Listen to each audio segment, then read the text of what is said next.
पूरी दुनिया में कोरोना महामारी फैली हुई है।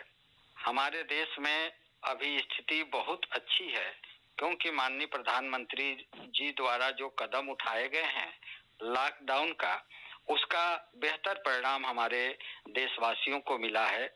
खास तौर से जब इस समय लॉकडाउन का समय चल रहा है, ऐसे में सामान्य व्यक्तियों के अलावा और ऐसे ढेर सारे मरीज होंगे जो अस्थि रोग से संबंधित रोगों से पीड़ित होंगे।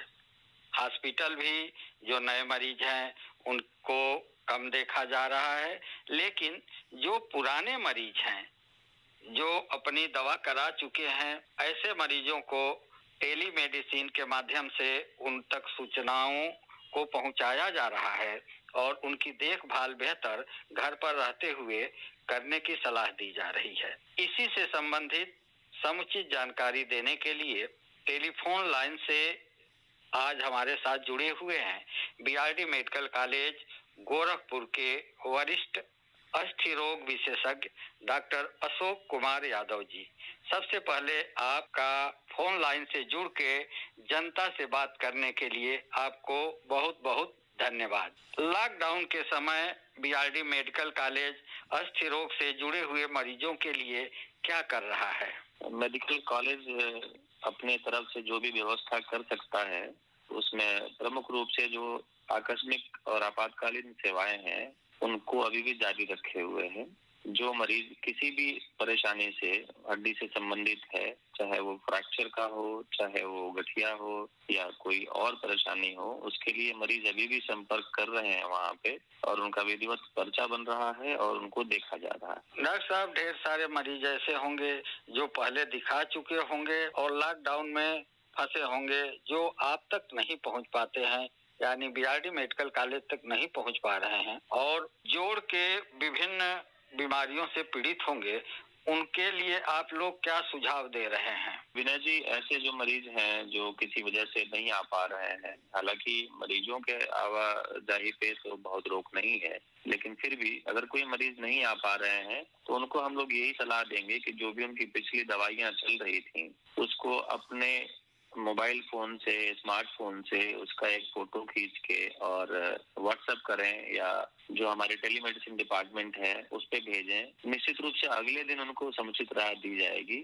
और इसके अलावा अगर उनको कोई समस्या आ रही है, कोई इमरजेंसी आ रही है, तो हम लोगों के व्यक्तिगत नंबर भी हैं उपलब्ध, उन पे वो सीधे फोन पे बात कर सकते हैं। एक दो प्रयास में बात जरूर हो जाएगी। इसके अलावा जो मरीज हमारे गठिया के हैं, पुराने रोगी हैं, जिनकी दवाइयों में बहुत ज्यादा फेरबदल नहीं करना होता है, उनसे हमारी यही विनती होगी कि वो अपनी दवाइयों को वहीं कहीं नजदीक से अगर उनका इंतजाम हो जाता है तो उनको लेके और उनका सेवन करते रहें। कुछ दवाइयां ऐसी होती हैं जिनको कि हम लोग कुछ समय के लिए लिखते हैं, उसके बाद उनको हटा देते हैं।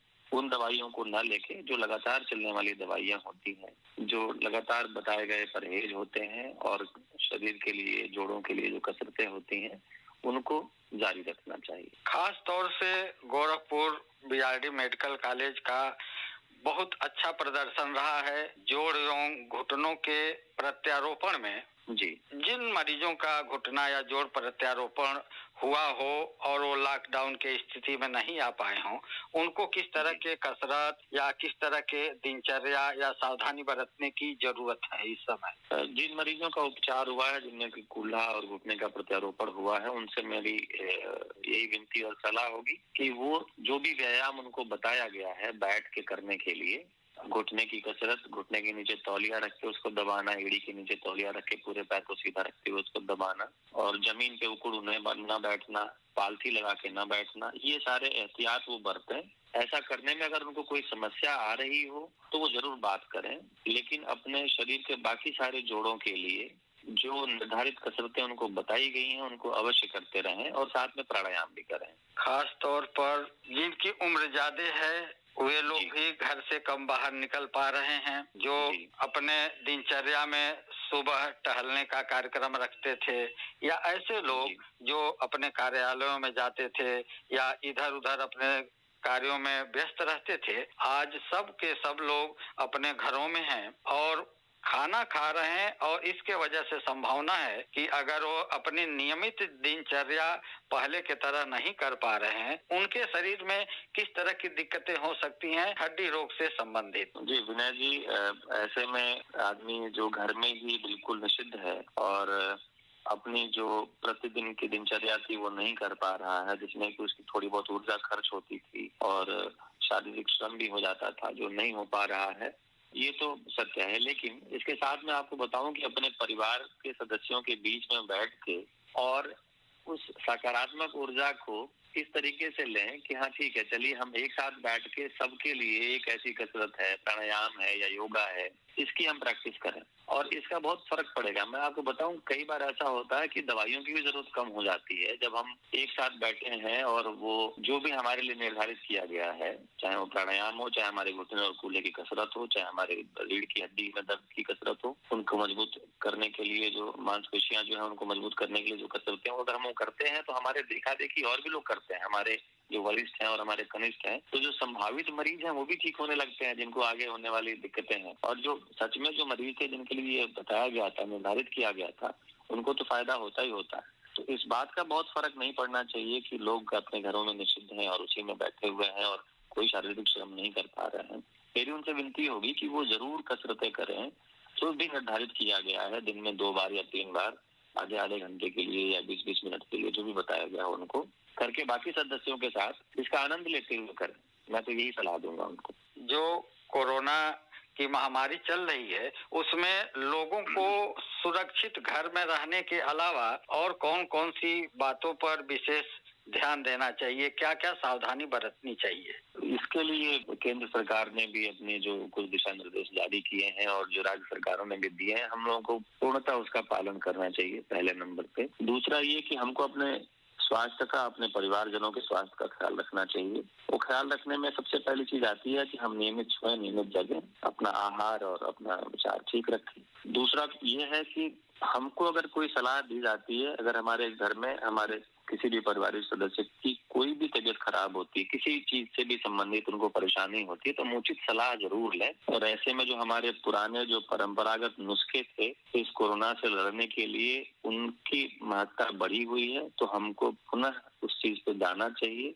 उनका बहुत सीमित उपयोग है लेकिन बहुत कारगर उपयोग है और हमें उसको फॉलो करना चाहिए। जिसमें अभी सर्दी, खांसी, जुकाम, नजला के लिए लोग बताते थे कि दादा दादी और नाना नानी के बनाए हुए काढ़े का प्रयोग लोग करते थे। आप इसका प्रयोग करें और आप स्वस्थ रहेंगे। अपने परिवारजनों का ख्याल रखें, घर से बाहर ना निकलें। बार बार हाथ धोने की बात हो रही है, अपने शरीर को साफ रखने की बात हो रही है, उसका जरूर ध्यान देते रहें, मैं यही कहूँगा जी। अगर किसी आवश्यक कार्यवश घर से बाहर भी निकलना पड़े तो क्या सावधानी बरतें? घर से बाहर विषम परिस्थितियों में बाहर निकलें और निकलना भी पड़ रहा है तो मास्क का प्रयोग जरूर करें।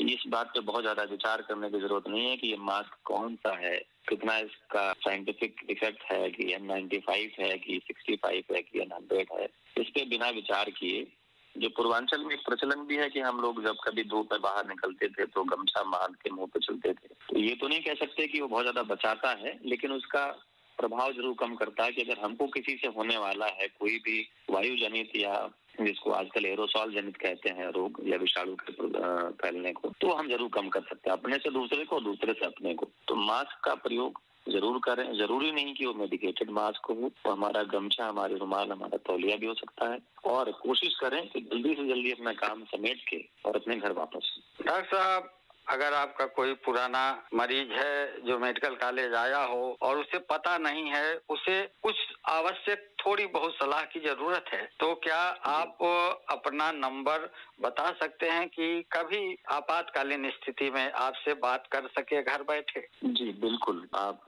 नंबर बता सकते हैं उनको, और ये नंबर 9415130508 है। ये पिछले जितने सालों से मैं सेवा में हूँ उसके पहले से भी यही नंबर है। डॉक्टर साहब, हम चाहेंगे कि नंबर थोड़ा एक एक अंक करके बताएं ताकि हमारे श्रोताओं को लिखने और सुनने में आसानी हो। जी विनय जी, मैं इसको फिर से बताता हूँ आपको। 9415130508। डॉक्टर साहब, चलते चलते हमें जानना चाहेंगे कि जो टेली मेडिसिन की बात है मेडिकल कॉलेज गोरखपुर में, उसकी प्रक्रिया क्या है? उसमें एक नंबर दिखाया गया है, वो कॉमन नंबर है और 3 दिन निर्धारित किए गए हैं टेली मेडिसिन के लिए, हमारे मरीजों के लिए, दूर दराज के मरीजों के लिए। उस नंबर पे फोन करें और अपनी जो भी समस्या है, पुराने नए सभी मरीजों के लिए है, वो अपनी समस्या बताएं और जो भी उस पे सवाल किया जाता है उनसे, उसको ध्यान से सुने। उसमें उनसे ये भी मांगा जाएगा कि अपना पुराना पर्चा भी अपलोड करिए, उसका फोटो खींच के अपलोड करिए। ये व्यवस्था उसमें दी गई है कि अपने पुराने पर्चे, इलाज से संबंधित जो भी जांचें हैं उनको आप अपलोड करिए। अगले दिन उस पर सम्यक विचार करके और खुद मेडिकल कॉलेज प्रशासन की तरफ से उस विभाग के वरिष्ठ चिकित्सक स्वयं ही फोन करेंगे उस नंबर पे और उनको सलाह देंगे और उसका पूरा रिकॉर्ड भी रखा जाएगा। अस्थि रोग विभाग की जो टेलीमेडिसिन का जो दिन निर्धारित किया गया है, उसका समय क्या है और वो दिन कौन कौन सा है? और वो हर एक अल्टरनेट डे है, सोम, बुध और शुक्र है। वैसे वो नंबर ये 3 दिनों के लिए निर्धारित किया गया है, लेकिन हम लोग रोज उस पे तैयार हैं और 12 बजे से लेकर 2 बजे तक के बीच में कभी भी आप अपनी समस्याएं वहां पर दर्ज करा सकते हैं और निश्चित रूप से अगले दिन उसका निराकरण किया जाएगा। और आपको ये सारी सुविधाएं आपको फोन द्वारा सूचित की जाएंगी और जो भी सुझाव है वो भी बताया जाएगा। डॉक्टर अशोक यादव, वरिष्ठ अस्थि रोग विशेषज्ञ, बीआरडी मेडिकल कॉलेज गोरखपुर, आप फोन लाइन से जुड़ के इतनी अच्छी जानकारी दी, इसके लिए आपको बहुत बहुत धन्यवाद। जी, आपको भी बहुत बहुत धन्यवाद विनय जी। आपने हमारे जनता के लिए और हमारे मरीजों के लिए इतना अच्छा प्रयास किया, जिसमें मेरा थोड़ा सा योगदान है और हमारा बीआरडी मेडिकल कॉलेज और सरकार उसमें हमेशा तत्पर है।